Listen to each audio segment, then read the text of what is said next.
honoring us with this event. Thank you all very much. I apologize for being a little bit late. We're doing a little legislative work on the side, and I'd like to thank my fellow senators who are here today, Floyd McKissick, Stan Bingham, and Warren Daniel. Y'all need to give them a round of applause. They're working awful hard right now. But more than anything else, I'd like to thank Charles Belk and his family. This guy is someone who, through an incident that shouldn't have happened, but did happen, is trying to do everything he can to make sure it doesn't happen again. Because people don't deserve to go through what Mr. Belk went through, and his family goes through. This is not just him, but it's his entire family goes through this. And let me tell you that story briefly. Almost 1 year ago, on August 22nd, 2014, Charles Belk was walking to his car in Beverly Hills, California. Pretty nice place.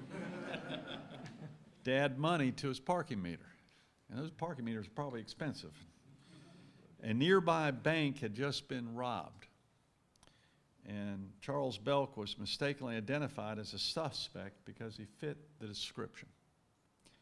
He was then handcuffed, transported to the police station, booked, denied a phone call, denied being told the charges he was being booked on, denied immediate access to an attorney, and jailed for 6 hours for armed bank robbery and accessory to armed robbery, and held under a $100,000 bond. Can you imagine that happened to any of us?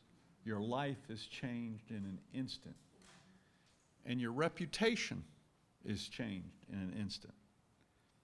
Although he was released later that night and given a detention certificate which indicated he was detained and not arrested, an arrest record appeared on the sheriff's website, and a state legal process had to be followed to get the arrest record sealed and destroyed. This is totally unacceptable. Senate Bill 223 today, which these senators and many others helped pass along with several House members. And I'm proud to be the first governor in the country to address this very serious issue and sign Senate Bill 233.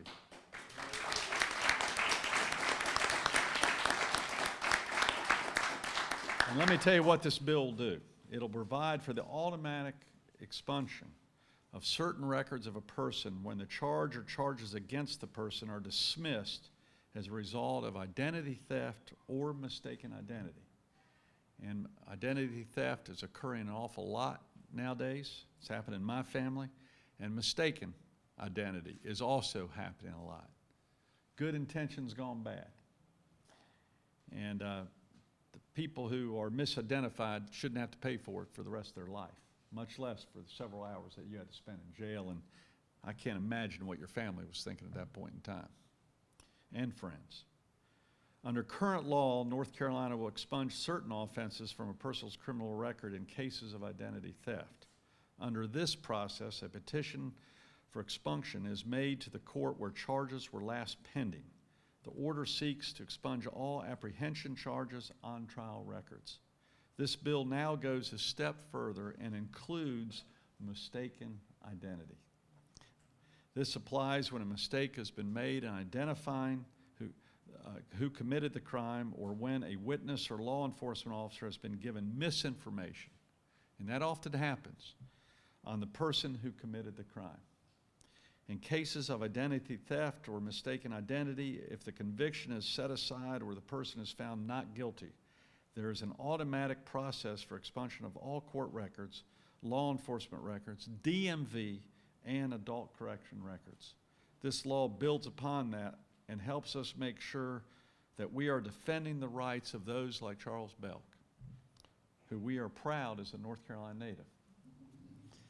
This law goes into effect December 1st, 2015, and I'm proud to sign it into law and hope other governors around the country will follow this lead. And again, I'd like to thank everyone. Can you imagine how many people this has happened to? Not only do you have short-term pain, but that reputation stays with you, stains you for a lifetime. And then for someone like Mr. Belk to be able to get a job, because no one will believe the story. Sure. I can't imagine that happening to you. I even see that in politics a few times. Once you're accused of something politically, you know, it's harder to defend yourself than it is to take the offensive. Absolutely. It's very hard to defend yourself and say, I am innocent.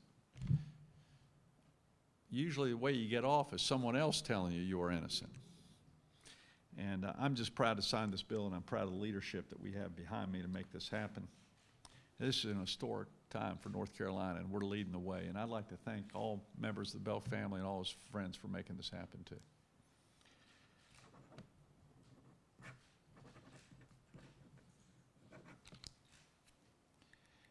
I think you deserve first minute. Thank you.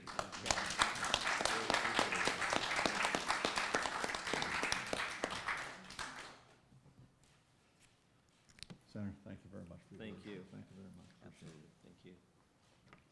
Senator, thank you very much. Appreciate it very much. Thank you for your leadership. Senator, thank you very much. Y'all need to give these gentlemen a round of applause.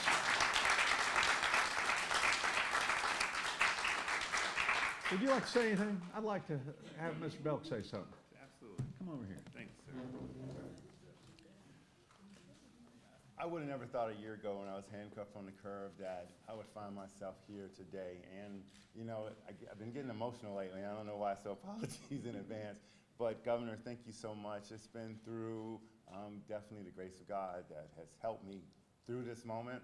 And my friends and family, and that extends to my social media family, because without my social media family, they encouraged me to keep it going. I just recently told this morning my assistant principal from high school, who I refer to affectionately as Montham, my mother, Johnny Belk, and all my aunties that are in this room, because it truly takes a village to raise a person. And it is definitely a pleasure that I'm here with you. I'm here with the senators, Senator McKissick, who I met, been knowing for years, but I saw him last year, mention this bill to him, or mention this activity to him. He right away said, absolutely, I'll do something for you about that. And to see it this day come to this point, and not just for me, but for all the folks in this state and in this country eventually that are being affected by such activities, to now be affected positively by this law is just incredible and wonderful. Thank you so much, Governor. You're a hero, man. Appreciate it. Thank you very much. I'd like to thank, recognize Thomas Stiff also, Chief of Staff. My high school Another Durham guy. I'm honored to have Thomas. Senator, thank you for your leadership. Thanks to everybody. Governor. I really appreciate it. Thank you, and God bless every one of you.